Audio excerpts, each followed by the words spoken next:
The Threxians were still unsure about Earth. It was not like any other planet they had seen, but the Empire wanted answers. Some leaders still believed Earth could be controlled. Others were afraid. To test the situation, the Threxians decided to send a small diplomatic ship. It was not a warship, just a quiet, fast vessel with a peaceful message. They wanted to make contact without fear or fighting. The ship left the dark side of the moon and flew toward Earth. It sent a simple signal: "We come in peace. We wish to talk." But the signal never reached the humans. A group of satellite hobbyists in Wonju South Korea were watching the sky. They loved space and built small radio tools to track objects above Earth. One of them, a college student named Neri saw something strange on her screen. "What's this signal?"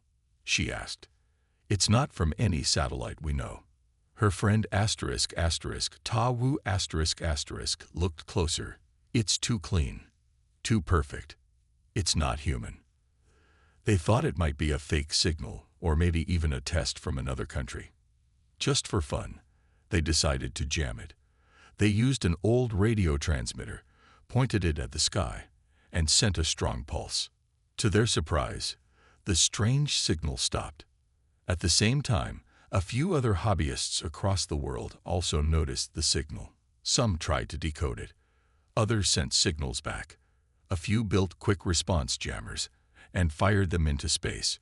None of them knew the signal came from aliens. They just wanted to see what would happen. The Threxian diplomatic ship became confused. It lost contact with its main system. Its sensors were jammed. Then, something worse happened. A homemade countermeasure, a satellite pulse bomb built by a retired scientist in Canada, was triggered by the same frequency. The pulse exploded in orbit and sent an electric shock through nearby signals. The Threxian ship barely escaped. Back on the main Threxian ship, Sub-Commander Vrothel was shocked. "They didn't even know who we were," he said, "and they still responded with defense tools. Not from the government, but from random people." One officer added, "Their civilians attacked us with home-built systems. Not military, not planned." Vrothel nodded slowly. "That's the danger. They don't need orders to act. They just do." The Empire began to understand. Earth didn't act like a normal planet. Its people didn't wait for war to begin. They created, tested, and defended without being told. Even the most peaceful hobbyists had power. The failed contact mission was the final warning. The Empire gave a new order. Do not approach Earth openly. Observe only. Avoid direct contact. Vrothel stood at the main window, looking down at Earth. "They fight with curiosity," he said. "They build with joy. That is why they are dangerous." And on the surface, Neri and Taiwu laughed in their small lab. "Did we just stop something?" Taiwu asked. Neri smiled. "Maybe, but it was fun, wasn't it?" They didn't know they had just scared an empire. The Threxian Empire wanted to learn more about Earth. They sent small teams of robots that looked like humans. These robots were called synthetic agents. They were smart, quiet, and good at hiding. Their job was to live among humans, watch them, and report back to the Empire. One of the agents was sent to South Korea. His name was Daniel, but that was just his cover name. He had the body of a young man and worked as a teaching assistant at a university. There, he met a student named Jaehwan. Jaehwan was not famous or rich, but he was very smart. He worked on advanced materials, things that could be used to build strong armor or fast spaceships. Daniel watched Jaehwan closely. Every day, Jaehwan worked in the lab for long hours. He tested new metals and strange chemicals. He made tiny machines that could repair themselves. Daniel sent daily reports to the Empire. Human civilian developing high-level tech. No military orders. He creates for fun and curiosity. This confused the Threxians. Why would someone build such powerful things just for fun. Another agent was sent to a small town in the countryside. She called herself Mira.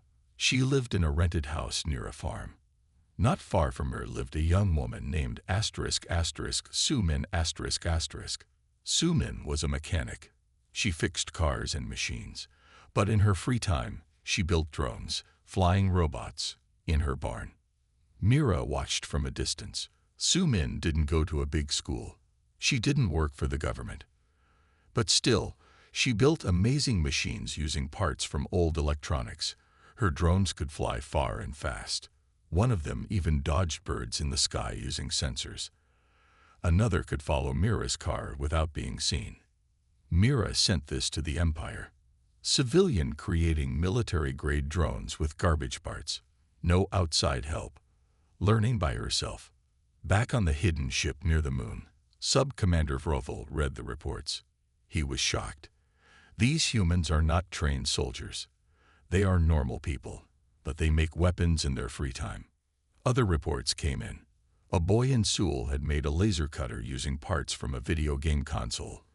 A retired man in a mountain village had built a small robot that could climb walls and carry tools. None of these people were part of a military. None of them were told what to do. They were just curious. They built things because they wanted to. The Threxians didn't understand. In their empire, only the military was allowed to create weapons.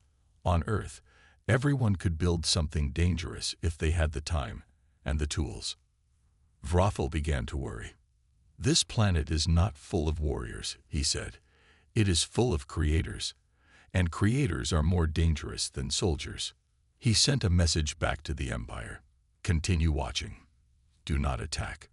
Earth is strange. Earth is dangerous. And down on Earth, Jiwan and Sumin kept building. They had no idea that their small inventions were being watched by aliens. But soon, they would play a part in something much bigger than they could ever imagine. The Threxians were confused. Earth looked simple on the outside, but the people were different. They built strong machines, fast drones, and strange tools, without orders or plans from a leader. The Threxian Empire wanted to understand more. So they started a data harvest. From their ship hidden behind the moon, they began collecting information from the internet. Earth's internet was full of everything: pictures, videos, books, music, and much more.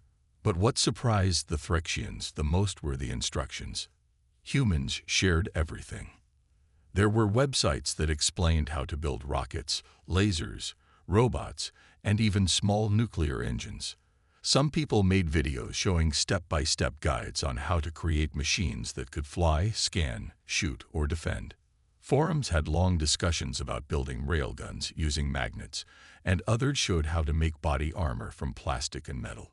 To the Threxians, it was madness. In their empire, only high scientists and the military were allowed to see such information. But on Earth, even a teenager could watch a video and learn how to build a drone or a turret. Sub-Commander Vrothel sat in silence, staring at the streams of data. This is not a normal world, he said. Their internet is like a school for making weapons.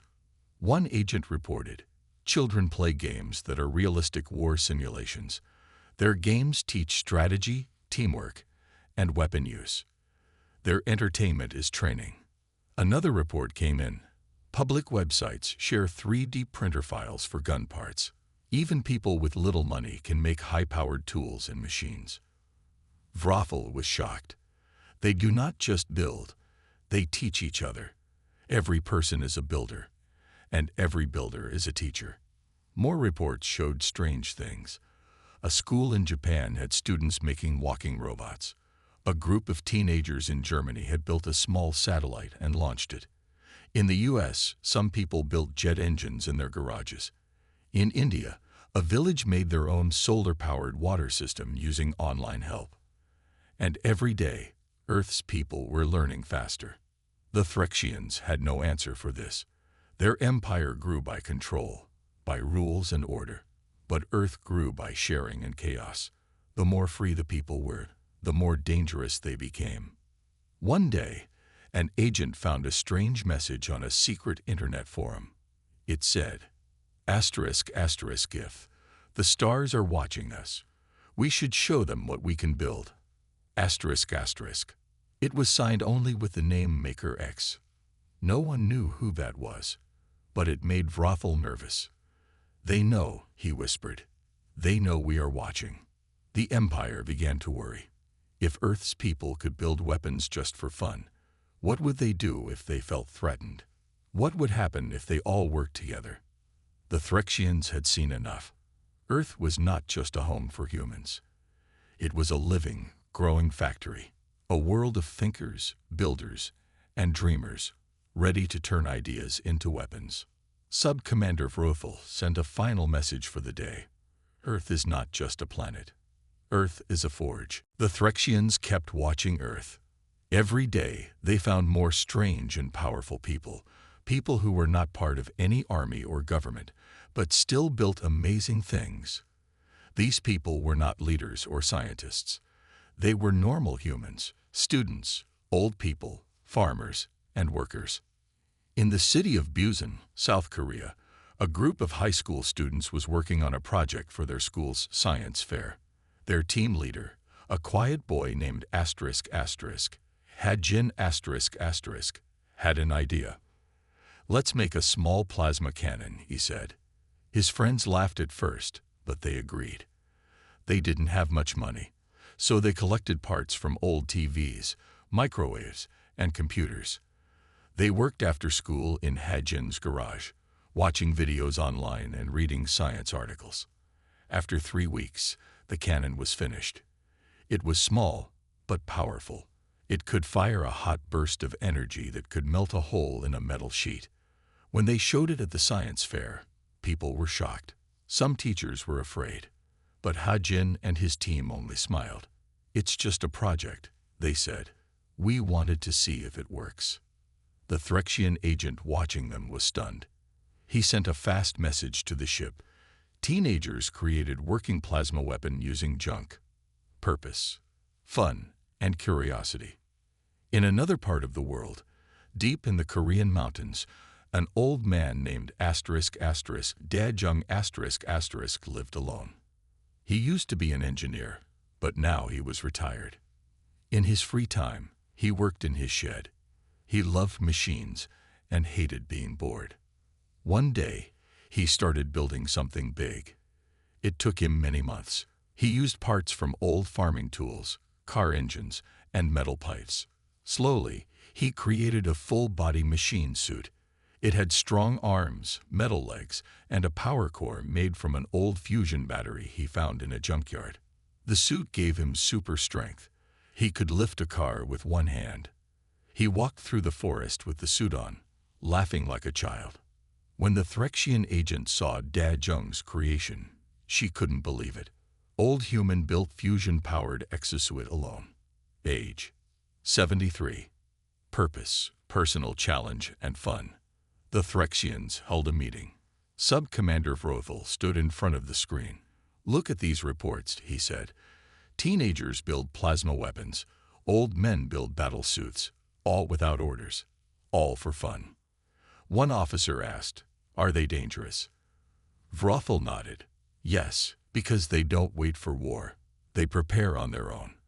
Earth is a planet full of inventors, and every inventor is a sleeping warrior." The Threxians were worried. They had never seen a world like this. On Earth, even the quietest person could become a weapon maker. Even the smallest workshop could create something powerful. They gave these people a name. Outliers. Humans who were far above the normal. But on Earth, these outliers were everywhere. The Empire started to see the truth. Earth was not safe to invade. It was not weak. It was alive, with people ready to create, ready to fight, even if they didn't know it yet. The Threxians were still unsure about Earth. It was not like any other planet they had seen. But the Empire wanted answers. Some leaders still believed Earth could be controlled. Others were afraid. To test the situation, the Threxians decided to send a small diplomatic ship. It was not a warship, just a quiet, fast vessel with a peaceful message. They wanted to make contact without fear or fighting. The ship left the dark side of the moon and flew toward Earth. It sent a simple signal. We come in peace. We wish to talk. But the signal never reached the humans. A group of satellite hobbyists in Wonju South Korea were watching the sky. They loved space and built small radio tools to track objects above Earth. One of them, a college student named Neri saw something strange on her screen. "What's this signal?" she asked. "It's not from any satellite we know." Her friend Tawu looked closer. "It's too clean, too perfect. It's not human." They thought it might be a fake signal or maybe even a test from another country. Just for fun, they decided to jam it. They used an old radio transmitter, pointed it at the sky, and sent a strong pulse. To their surprise, the strange signal stopped. At the same time, a few other hobbyists across the world also noticed the signal. Some tried to decode it. Others sent signals back. A few built quick response jammers and fired them into space. None of them knew the signal came from aliens. They just wanted to see what would happen. The Threxian diplomatic ship became confused. It lost contact with its main system. Its sensors were jammed. Then, something worse happened. A homemade countermeasure, a satellite pulse bomb built by a retired scientist in Canada, was triggered by the same frequency. The pulse exploded in orbit and sent an electric shock through nearby signals. The Threxian ship barely escaped. Back on the main Threxian ship, Sub-Commander Vrothel was shocked. "They didn't even know who we were," he said, "and they still responded with defense tools. Not from the government, but from random people." One officer added, "Their civilians attacked us with home-built systems. Not military, not planned." Vrothel nodded slowly. "That's the danger. They don't need orders to act. They just do." The Empire began to understand.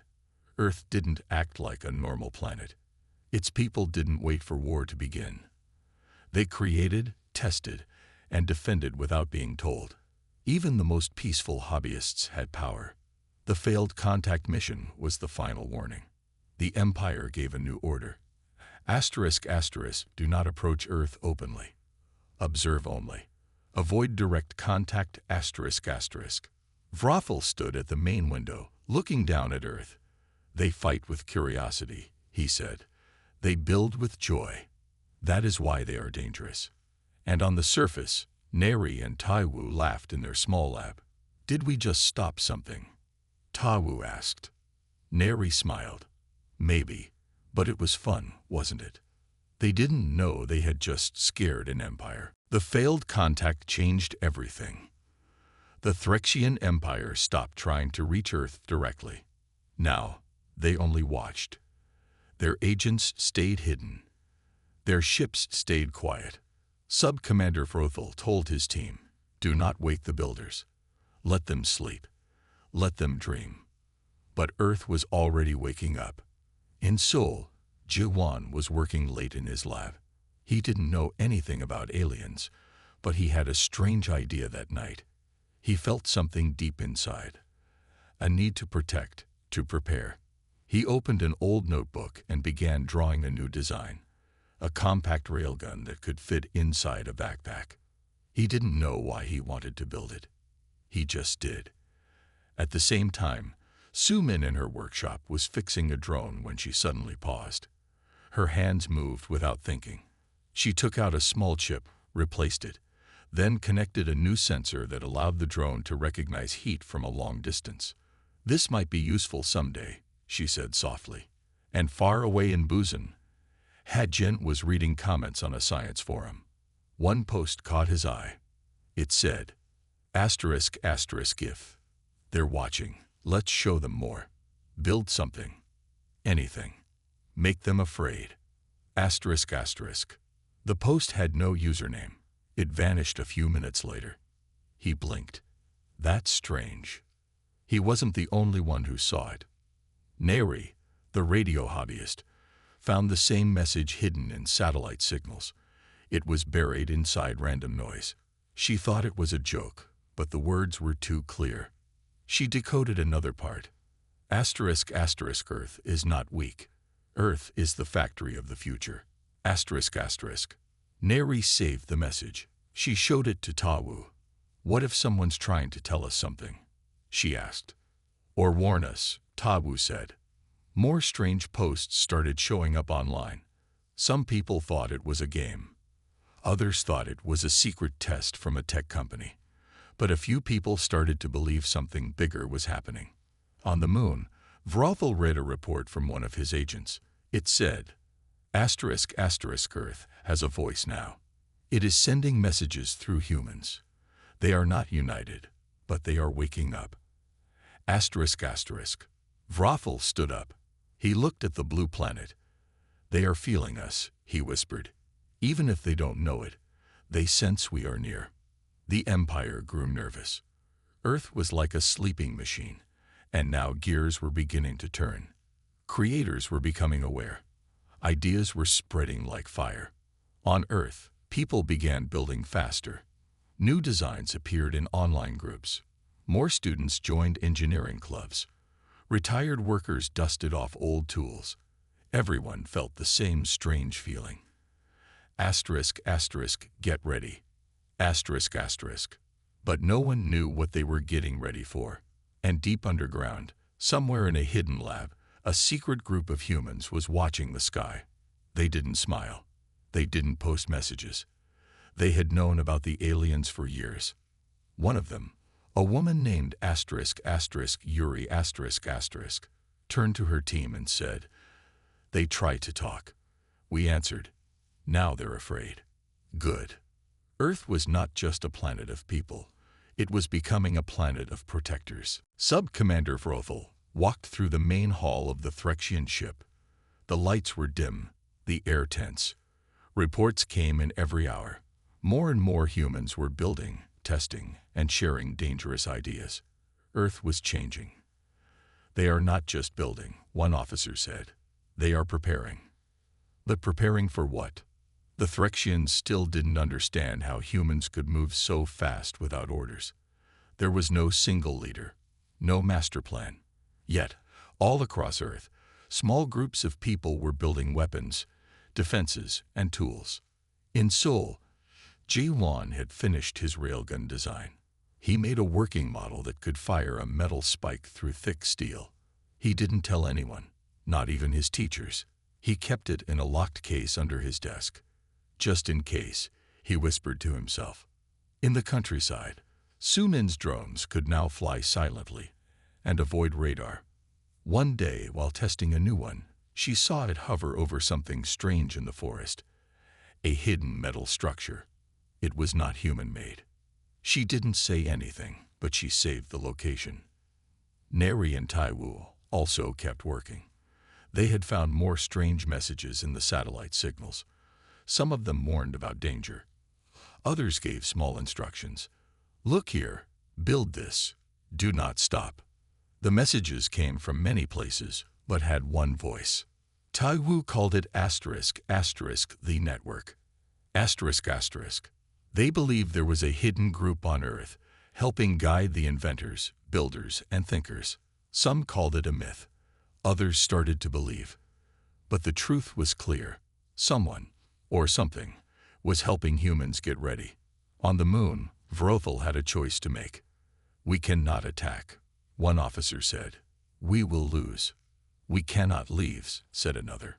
If we do, they will chase us someday. Vrothel stood silent. He had studied Earth for many months now. He had seen the power of its people, not just their machines, but their minds. They are waking up, he said. We pushed them without knowing.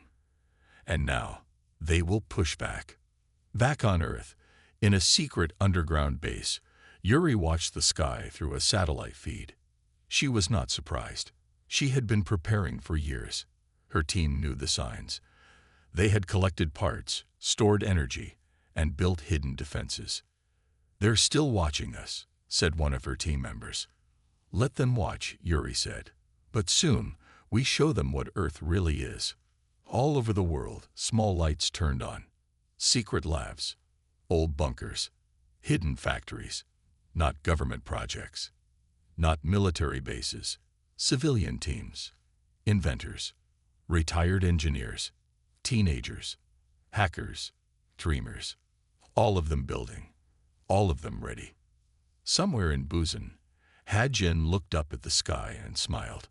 I think we're not alone, he said. And I think they're scared. Earth was not just defending itself now. It was preparing to speak. Not with words, but with creation, with invention, with unity.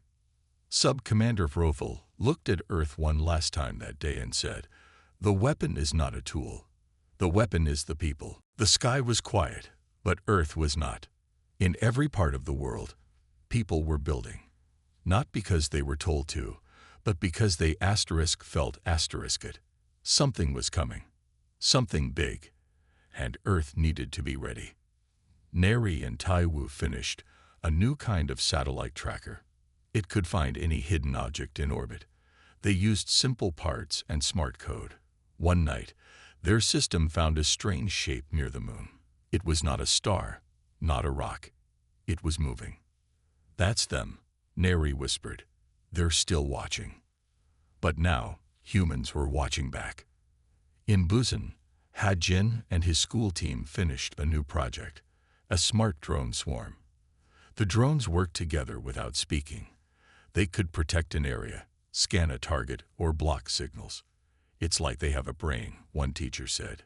Hajin only smiled. They learn. In the secret lab, Yuri and her team were ready. They had built something powerful, an Earth-based signal cannon. It didn't shoot weapons. It sent messages into space using strong energy bursts. The cannon had one job, to answer the watchers. Are you sure? Her teammate asked. Yes, Yuri said. It's time. At that moment, Yuri pressed the button. The energy beam shot into space. It was loud. It was clear. It said only one message, in many languages, using Earth's most simple code. Asterisk, asterisk, we see you. We are ready. Do not test us. Asterisk, asterisk. On the moon, the Threxian ship shook. Alarms sounded. The energy wave reached their systems and caused damage. Some screens went dark. Some controls froze. Sub-Commander Vrothel stood in shock. They found us, he said, and they sent a warning. One officer spoke in fear. We cannot fight this world. It is not one army. It is all of them. Every person. Every home. Every workshop. Vrothel gave the final order. Leave Earth's space. Now, the Threxian ship turned and moved away. Quietly. Slowly. Carefully. Back on Earth, the people didn't cheer. They didn't even know the full truth. Most still lived their normal lives. But the builders, the dreamers, the outliers, they felt it. Something had changed. Jaiwan, Sumin, Neri, Tawu, Hajin, Yuri, they didn't stop after that. They kept building, kept learning, kept teaching. Earth had spoken, and now it was awake. A new network had formed. Silent, strong, worldwide. People were more connected, more ready, not for war, but for protection, for strength, for the future. Above Earth, the stars looked the same, but now one thing was clear. Asterisk, asterisk, this was not a weak planet. This was a weapon factory, asterisk, asterisk. Not a factory of machines only, but of minds. A world where a student could build a railgun, where a hobbyist could jam alien signals, where an old man could wear a battle suit, where no single person led, but millions moved as one. Earth was not what the Threxians expected, and that was why they left. Far away, in the blackness of space, Sub-Commander Vrothel wrote the last words of his report. Asterisk, asterisk, do not return to Earth. It is not safe. It is not simple. It is not weak. It is human. Asterisk, asterisk.